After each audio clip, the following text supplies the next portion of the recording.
یہ جو عام طور پہ مغرب کے بارے میں ایک تصور ہمارے یہاں مسلمانوں بالخصوص بر صغیر کے مسلمانوں میں پایا جاتا ہے، وہ ہمیں دشمن سمجھیں نہ سمجھیں لیکن ہم نے ان کو اپنا دشمن ضرور سمجھا ہوا ہے۔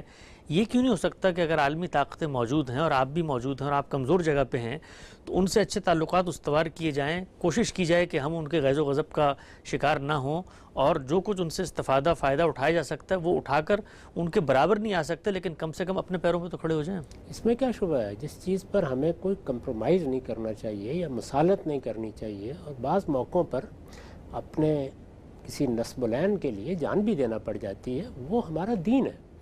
یعنی ہمارا دین ہم سے کچھ تقاضے کرتا ہے، وہ ہماری انفرادی زندگی میں بھی کرتا ہے، اجتماعی زندگی میں بھی کرتا ہے۔ انفرادی زندگی میں تو اس وقت دنیا کا ماحول یہ ہے کہ کوئی مسئلہ نہیں ہے۔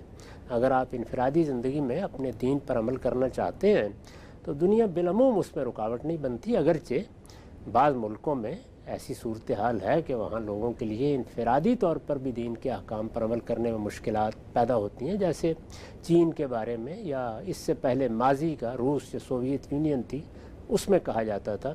اس طرح کی صورتحال بعض مسلمان ملکوں میں بھی اپنے اپنے نقطہ نظر کے لحاظ سے موجود ہے، لیکن اجتماعی زندگی کے بارے میں ظاہر ہے کہ آپ ایک ایسی دنیا میں رہ رہے ہیں جہاں اس وقت عالمی طاقتیں ایک نظم قائم کیے ہوئے ہیں۔ وہ نظم صرف نظم تک محدود نہیں ہے، بلکہ انہوں نے بعض تہذیبی اقدار بھی اپنے ہاں قائم کر لی ہیں۔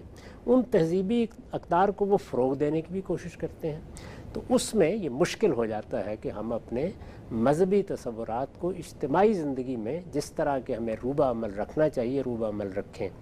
ہمیں پوری کوشش کرنی چاہیے، اس کے لیے لڑنا بھی چاہیے، اس کے لیے جدوجہد کرتے ہوئے اگر قربانی دینی پڑے تو وہ بھی دینی چاہیے۔ یہ ہمارے ہاں ایک ایسی چیز ہے جس کا تعلق ہمارے مذہب سے ہے، جس کا تعلق ہمارے دین سے ہے۔ باقی جتنی دنیا ہے اس میں لوگوں کے ساتھ آپ لڑنے نکل کھڑے ہوں گے تو جب آپ کے پاس طاقت نہیں ہے اور علم و اخلاق کی برتری نہیں ہے تو پھر آپ اپنا نقصان کریں گے، پے در پے نقصان کریں گے۔ اس میں صحیح لائے عمل وہی ہے جس کی طرف میں نے بارہا توجہ دلائی ہے کہ دنیا کے ساتھ ایک سازگاری پیدا کر کے، یعنی جو چیزیں ایسی نہیں ہیں جن پر مصالحت کی جا سکے ان کو طے کر لیں۔ ہر آدمی اپنی دنیوی زندگی میں بھی یہ طے کرتا ہے کہ یہ چیزیں ہیں جن پر میں کوئی مصالحت نہیں کروں گا، وہ چند چیزیں ہیں۔ باقی معاملات میں ہم دنیا کے ساتھ ایک سازگاری بھی پیدا کریں، ان سے سیکھیں بھی، استفادہ بھی کریں۔ ان کے ملکوں میں جانے کے راستے کھلے ہوں تو وہاں جا کر ان کے علوم حاصل کریں۔ اپنی تعمیر کا کام ہے جو ہمیں اس وقت کرنا ہے۔ یہ دور، یہ زمانہ یا جو صورتحال ہمیں اس وقت درپیش ہے، یہ کانفرنٹیشن اور تصادم کے لیے موضوع نہیں ہے۔ اس سے آخری درجے میں گریز کرنا چاہیے۔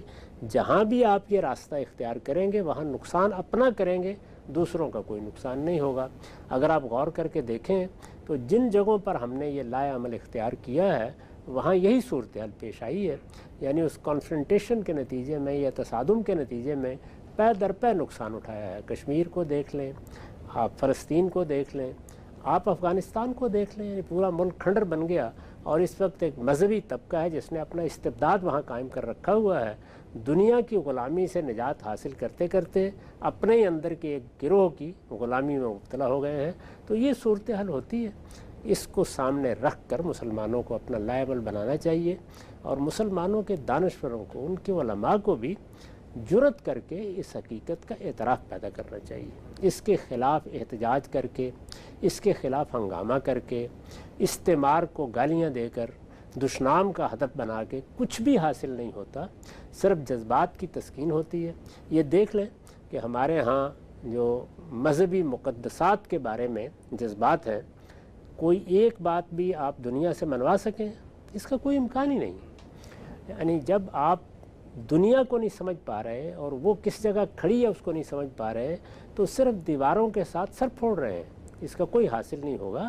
ساری توجہ علم، استدلال اور اخلاق کی برتری پر مرکوز کرنی چاہیے، اور یہ صحیح کرنی چاہیے کہ جن وجوہ سے ہم پر زوال آیا ہے ہم ان کو دور کرنے کی کوشش کریں۔